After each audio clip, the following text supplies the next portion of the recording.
Man, bike couriers spend 85% of their day trying to stay the alive. You just walk into an office and say, hey, I have a pulse, I have a bike, can I have a job? And they say, yeah. They think they own the road. The tribe now? Outcasts.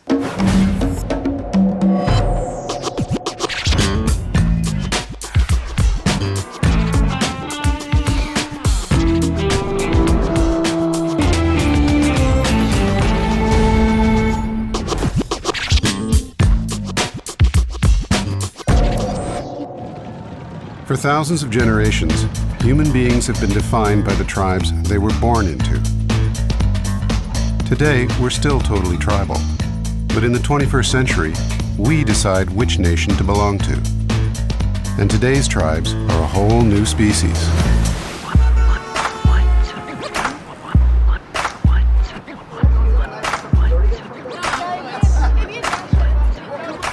They're the kamikazes of Toronto's downtown core. Bike couriers swerving and swearing through the gridlocked streets of one of the largest cities on the continent.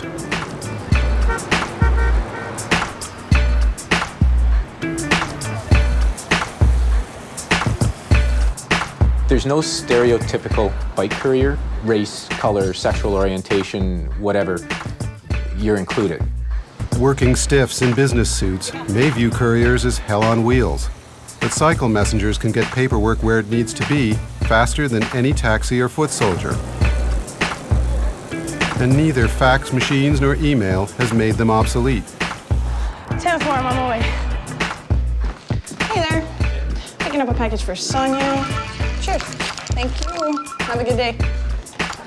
The tribe enfolds men and women of many ethnic and racial groups, stoned and sober, straight and gay, diverse as single mom Leah, an at-risk youth named John Michael, angry rapper Sunny D, and a free spirit named Charlie who just wants to go with the flow.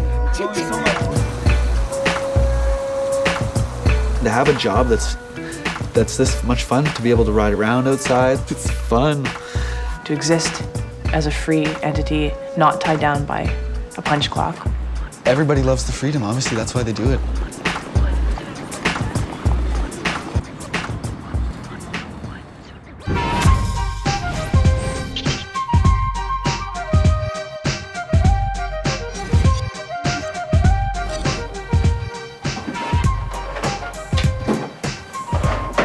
I think that between telling someone that I'm a white girl rapper or a messenger, how many chicks that rap can fix a flat, I'm the best at that.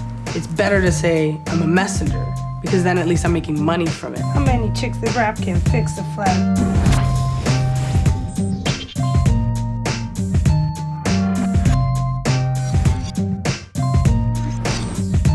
Some people seem to get it and understand you're just doing a job like anyone else.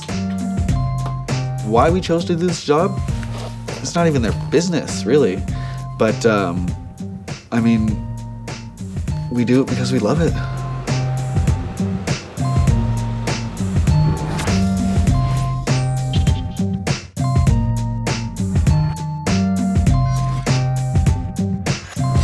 At this point in my life, I'm not forced to conform in order to earn a living and to raise my family. As long as I have enough food in my stomach and money to, you know, that I love to do. Beyond that, I wouldn't trade that. I wouldn't trade the 9 to 5 with us, you know, at a desk or whatever for that.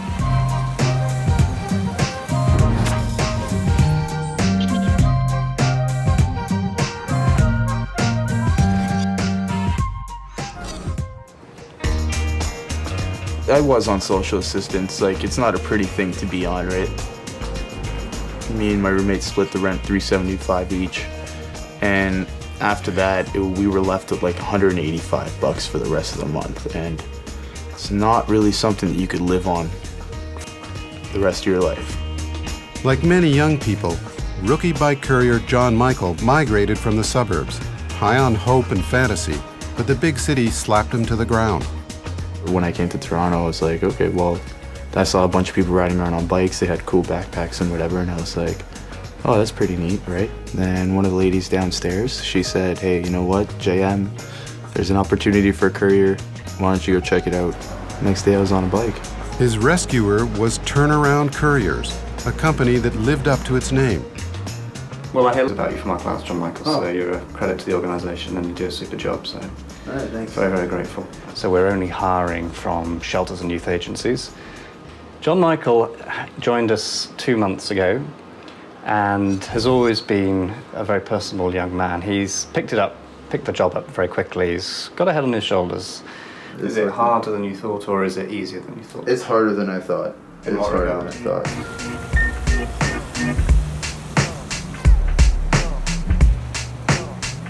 Rookie John Michael seeks an even greater challenge than the daily war of the streets. The Cycle Messenger World Championships, founded in 1992 in Berlin, are coming to Toronto.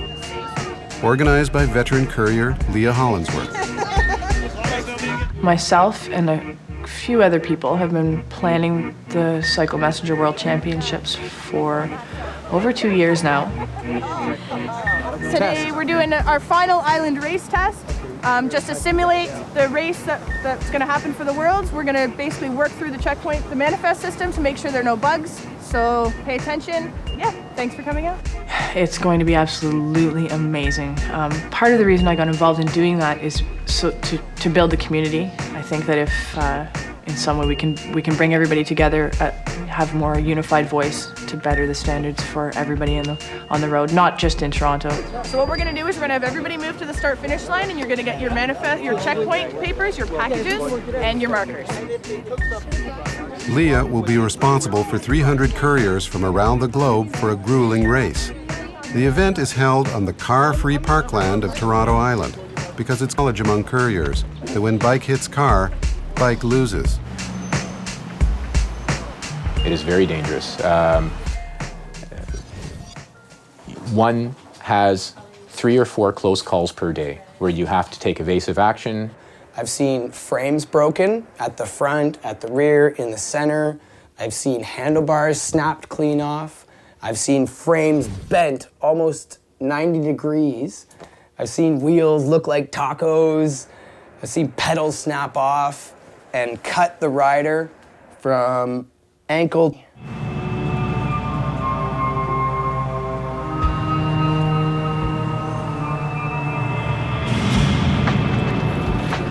There are hazards like with this job, like any job, I think. But they're just a little bit more catastrophic if you make a mistake in this business. Despite the dangers, or perhaps because of them, the rookie keeps pedaling toward a better future. I guess you do have to prove yourself. It's not just a matter of strapping on a backpack. You have to show that you're fast, you have to show that you're dedicated. People who belong to the tribe are people that can last more than a month. Because I've seen in my company and in others, from what I've heard, they drop out after a few days or a few weeks. And it was a rental car. The people that show up in the summer, they're the people that only come, when it's nice weather-wise. Like if it's raining and you book off every time it rains, that's a fair weather. Oh, I can't convince it. I broke a spoke. I don't know. It's not an easy job by any stretch of the imagination. And I think if you've endured the hardships, they almost, they almost just welcome you as, hey, he's one of us. Hi there. How are you today? Good, how are you doing? Not bad. A delivery for you? Great. Really, I think you belong to it when you got the bike for it. I met a bunch of other couriers from other companies, and they're like, oh, hey, you're the new guy, right? Oh, nice bike, right? It's a piece of crap. John Michael's antique mountain bike is a handicap on concrete. Today, John Michael is going to pay a visit to Shannen, the tribal bike mechanic. You don't have back brakes, eh? I had them. Past tense. Yeah, no, you can't. This is horrible. This thing is like, don't ride this anymore. Yeah. All right? It's a piece of shit. It's garbage. He's gonna get into a serious accident on it. I'd say I hate my green bike. There's no doubt about it. John Michael can't afford a shiny new bicycle, so he's scavenging for usable parts that richer riders have just thrown away. Every time you pull a bike out of the garbage, something is going to be wrong with it. It's in the garbage for one reason or another. and I know it looks like a good score. You're like, oh man, I found this awesome frame in the garbage. Oh yeah, I'm gonna build it up. And then you bring it to me and then I'm like, this is a piece of shit. You got front wheel problems that are beyond fixable. Your front axle's bent. There's rust all through the inside of the frame. The crank is steel and bolted together with, it's old, man. It's just bolted together with rusty nuts. I fear taking the wheel off because the axle just falls apart. In my opinion, the red bike's worse than the green bike.